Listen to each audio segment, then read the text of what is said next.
দেশের অর্থনীতির গুরুত্বপূর্ণ খাত চা শিল্পের মূল চালিকা শক্তি নারী শ্রমিকরা। অথচ তাদের জীবন চাকা ঘুরে খুঁড়িয়ে খুঁড়িয়ে দারিদ্র্য, আবাসন সংকট আর নামকা ওয়াস্তের শিক্ষা ও স্বাস্থ্যসেবার মধ্যেই দিন কাটে তাদের।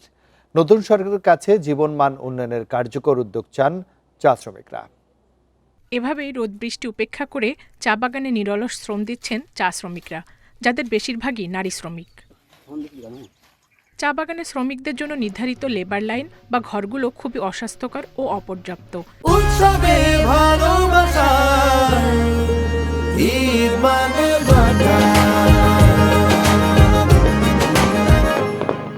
একটি ছোট কক্ষেই পরিবারের 5 থেকে 6 সদস্যের বাস, আছে সুপেয় পানি ও স্যানিটেশনের অভাব।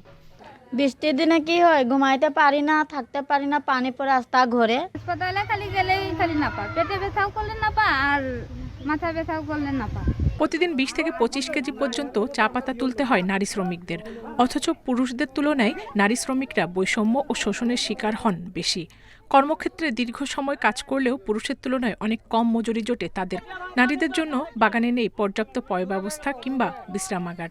178 টাকা দিন মজুরি দিয়ে এই মজুরিতে আমাদের পোষায় না। পেটে ভাত ঢুকে চলতেও পারে না, কিছু খাবার থাকলে এটাও পারে। শ্রমিক নেতারা বলছেন, এই বঞ্চনার অবসান ঘটাতে সরকারি বেসরকারি উদ্যোগ এবং সুশীল সমাজের সমন্বিত প্রচেষ্টা প্রয়োজন। নতুন সরকারের কাছে এই শ্রমিকদের জীবনমান উন্নয়নের কার্যকর উদ্যোগ গ্রহণের দাবি তাদের।